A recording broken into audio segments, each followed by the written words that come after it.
The warmth and gaiety of a successful party. The pleasure of friends amongst friends. The anticipation of new and interesting people to meet. These are the elements of an enjoyable evening. These are often the memorable occasions in life. This is a story that started at a party, gay, joyous, festive. This is a story of a party that ended with fear and horror. It was a cry for help Sherlock Holmes will never forget. It was a lovely party. Wonderful party, Janet. Good night, Russell. No one deserves happiness more than you and Russell. Thank you, John. Good night. Wish that John were just one half as attentive as Russell. If you ever want to get rid of him, send him to me. Good night, Louisa. Good night. Good night. Oh, I love them all. But is it unkind of me to say that I'm glad we're finally alone? Not unkind at all. Just leave everything till tomorrow, Susan. Thank you, madame. Good night. Good night, my girl.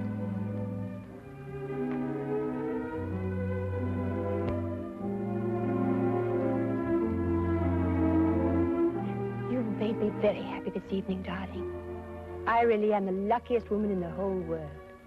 Our first anniversary. I wanted you to be happy this year. It couldn't be any other way with you. It might have been. Impossible. There may be a deep and dark side to my nature. Of course there is, darling. All interesting men have dark sides to their natures. Possibly even black. Oh, most certainly black. I'm a murderer. Of course you are. More than once. Innumerable times, I'm sure. 7 times. And are you going to murder 7 times again? Once again. Anyone I know? You? Oh, wonderful. And will you give me warning? I'm giving you warning. Will you kill me with kindness? No. Like this. Russell! Russell, you're hurting me. Russell, whatever came over you? I told you, my darling. Tomorrow, at exactly 9 o'clock, I will strangle you as I have strangled 7 before.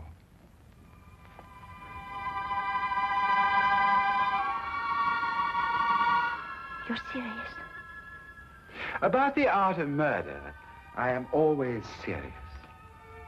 I've used it as it suited my convenience. Death is my only true friend. Russell, don't talk like that. You don't believe me now, my dear. But you'll think about it. You'll come to know and to fear. Then you'll fly to the police and tell them what has happened. They may believe you, they may not. And tomorrow, at exactly 9 o'clock, I will kill you.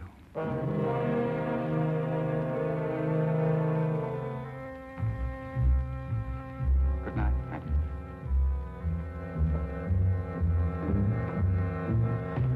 Oh, yes. Happy anniversary, my dear.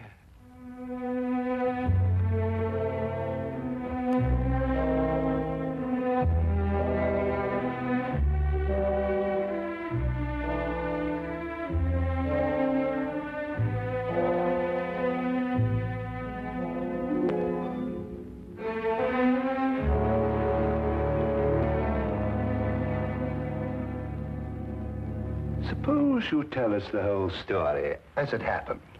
It might be easier that way. Of course. I'm Mrs. Russell Partridge. Your husband's the art collector? That's right. Oh, he's a wonderful man, your husband. I first had the pleasure of meeting him when we were guarding the French collection that came over. He's a wonderful man. Everyone says so. Yes. Now, Tell me what's troubling you, Mrs. Partridge. You can rest assured that for your own sake as well as your husband's, Scotland Yard will do everything it possibly can.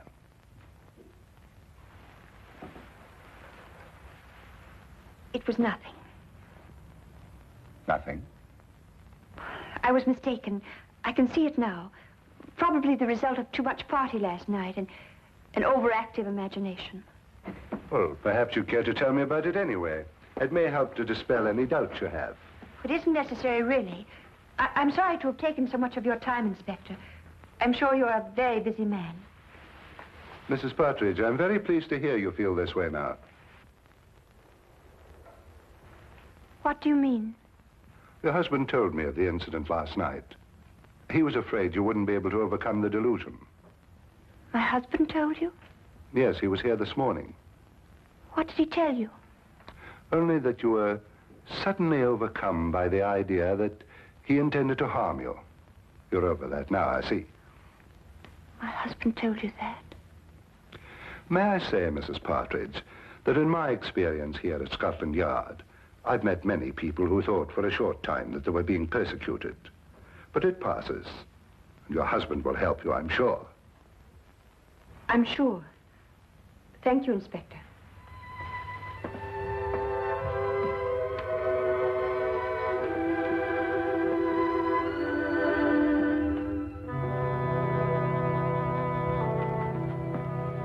Well, what do you make of that, sir? Follow, Wilkins. Very good, sir.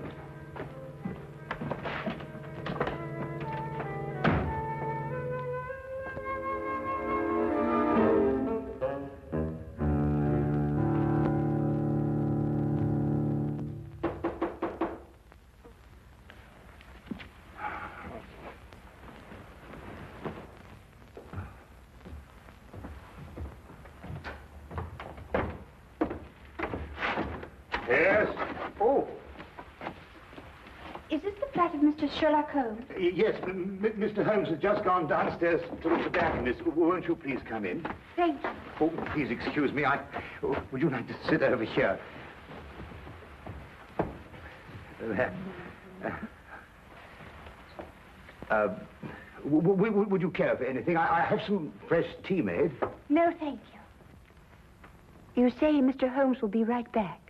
Oh, yes. Oh, forgive me. I'm Dr. Watson. How do you do? I'm Mrs. Russell Partridge. Oh, your husband's the art collector. Yes, Oh, I met him not long ago. Wonderful man. thank you. Of course, I'm not much an authority on art myself. I just like what I like, you know. But I understand he's one of our leading judges. Yes, that's true. Wonderful man. Interesting, too. Yes. I think perhaps I'd better leave. I was wrong to think that... What a beautiful day, Watson.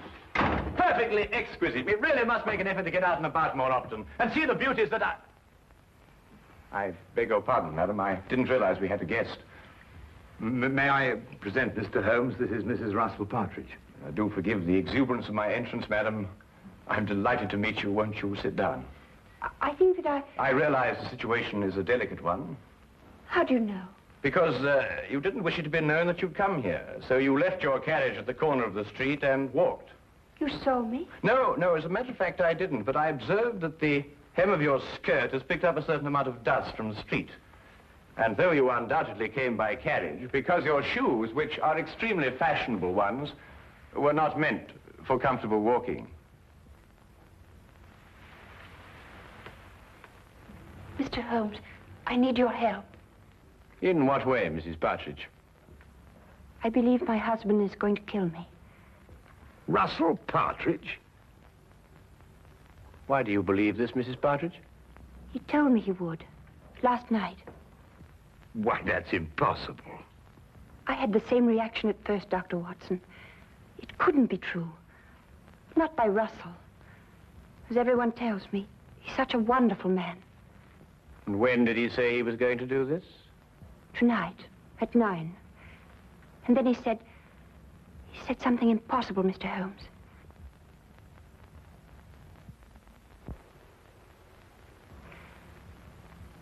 He said, I would be the 8th.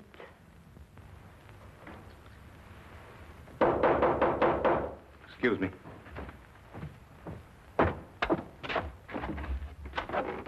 Hello, Inspector. What can I do for you?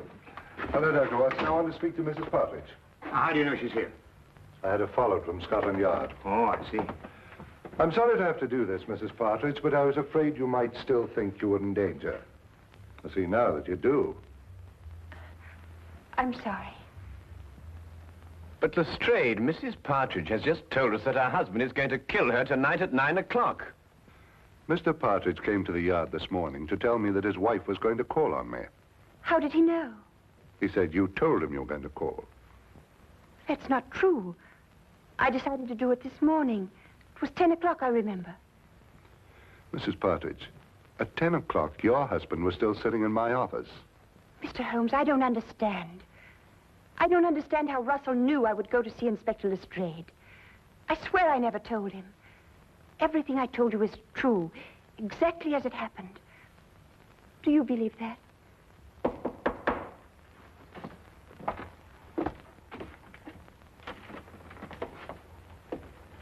Excuse me. My name is Partridge. I believe my wife is here. Yes, indeed she is. Will you come in? Russell. I'm sorry I'm late, my dear. I was detained at the gallery. Are you ready to leave? How did you know I was here? How did I know you were here? Yes. How did you know? But you said you'd be here. You told me to meet you here. Have you forgotten?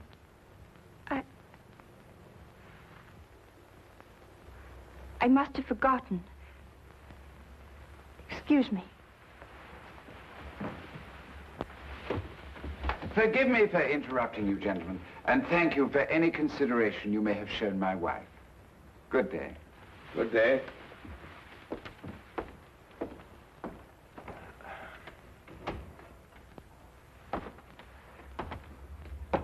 Well, I'd say that young woman was heading for a complete nervous breakdown. I've seen these delusion cases before. A very interesting man, and a very distinctive one.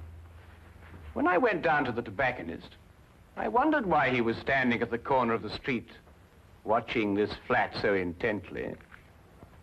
And now I think I know why.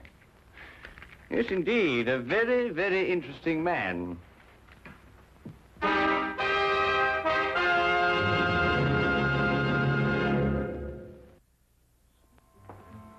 Well, Lestrade, there were two incidents in the romantic life of Russell Partridge. In the first case, his fiancée ran off with another man and was never seen again.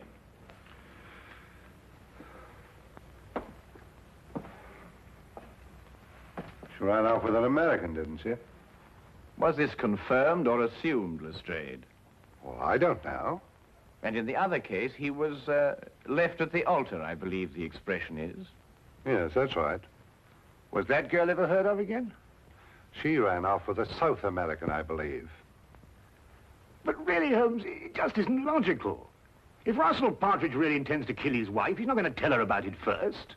That'd be putting a rope round his neck. Would it be? Do either of you really believe that? It isn't logical, Holmes. It isn't usual, Lestrade. But this man is just amusing himself. He's an insane fanatic. And unless you get a warrant out for his arrest, I, for one, won't be responsible.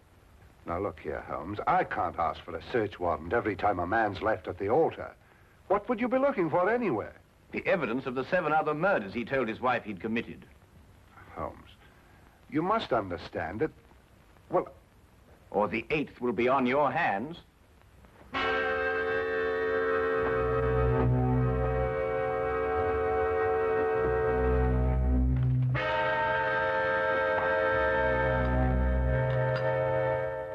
Going completely against his own judgment, Lestrade had the search warrant issued, and Scotland Yard entered the Partridge house and searched with the thoroughness and efficiency that only that organization was capable of. From basement to attic, no wall, no object was left without meticulous examination. Holmes directed the entire investigation. I have never seen him so intense, so insistent, and at the end, so completely frustrated. If Partridge was the criminal Holmes believed, there was no question he had won.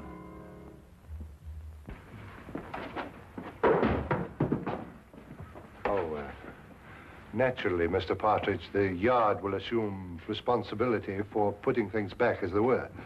Thank you, Inspector. I do hope you'll forgive us bursting in like this. It's, Mr. Holmes who... I understand Mr. Holmes very well. I suppose I'd feel the same way, under the circumstances.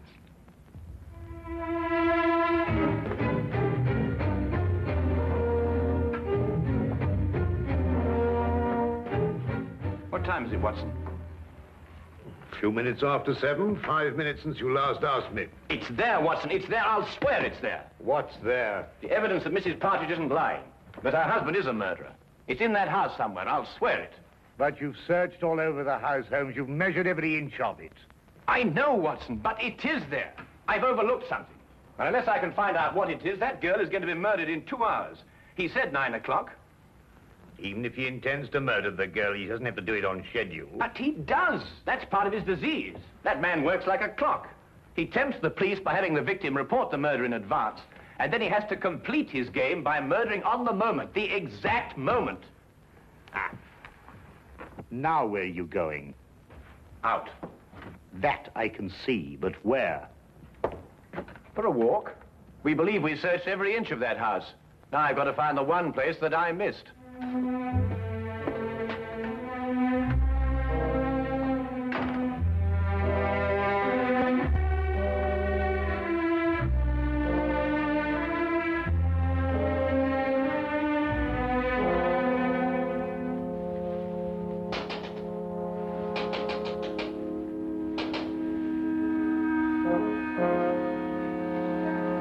Mr. Holmes. Good evening, Mrs. Partridge. I realize the entrance is somewhat unconventional, but then so are the circumstances. I believe I made the climb unseen. What are you doing here? I want to prevent you from doing this. I can't stay here. You must. If I stay here, kill me. Mrs. Partridge, I know your life is in danger, but if you leave here, I can't guarantee your safety. If you stay and help me, we may yet have a chance. A chance? Yes. It's my theory that your husband will try to... Janet!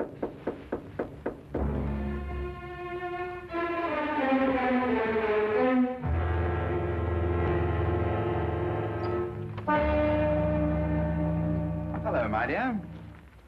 You were so quiet up here, I thought perhaps something was wrong. Are you planning a trip? No. Going out, perhaps? I was. But then I changed my mind. Why did you change your mind? Because I think you're lying. You're insane, Russell. But I don't believe you're dangerous. I shall stay here tonight and leave in the morning. I'm glad you feel like that, Janet. It shows you have great strength of character. Where did you kill your other 7 victims? Here, in this house. How did you dispose of their bodies? The bodies are still here. But the police searched the house. I know. I watched them. Very efficient.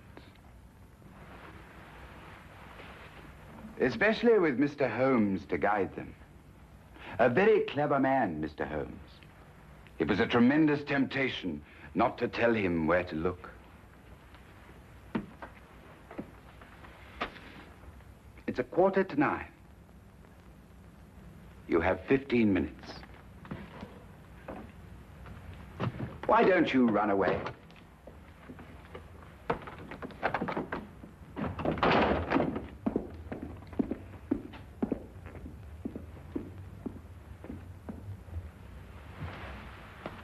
Very well done indeed, Mrs. Partridge. I must apologize for the oversight. What do we do now? Now we wait.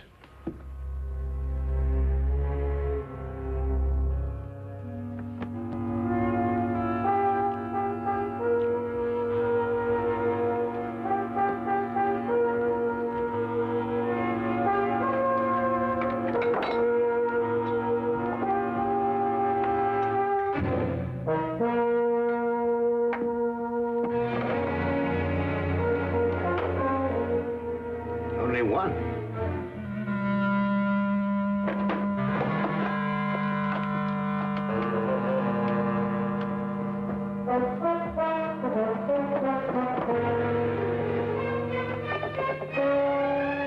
Holmes.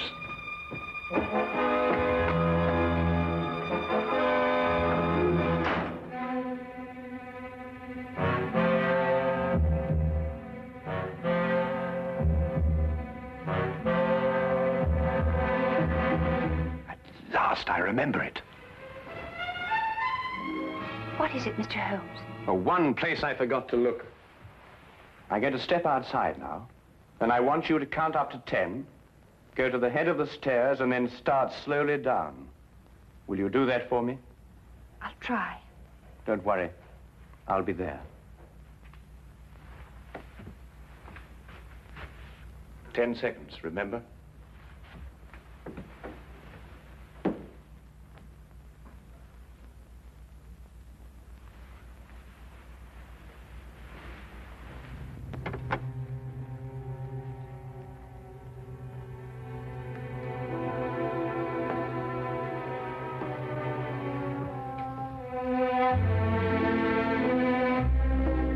I admire your courage, Janet.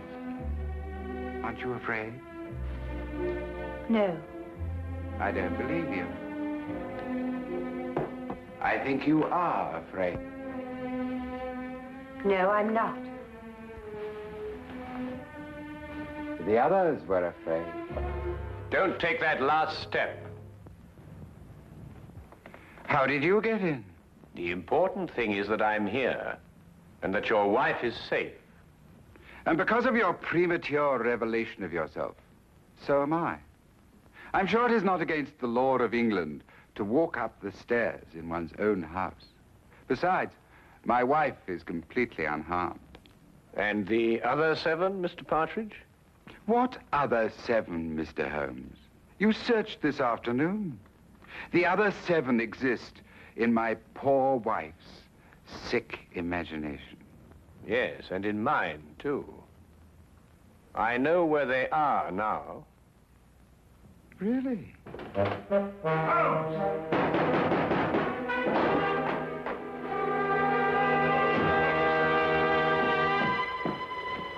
What's happened? Get the poker from the fire, Watson. Poker? Yes, the poker.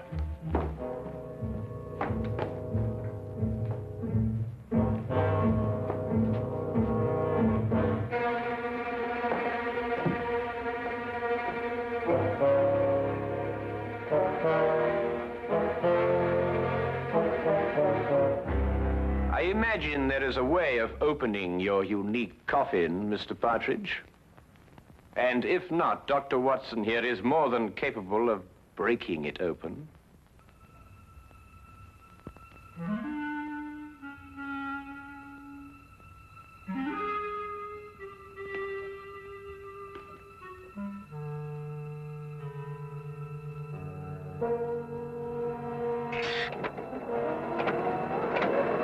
Oh, good Lord!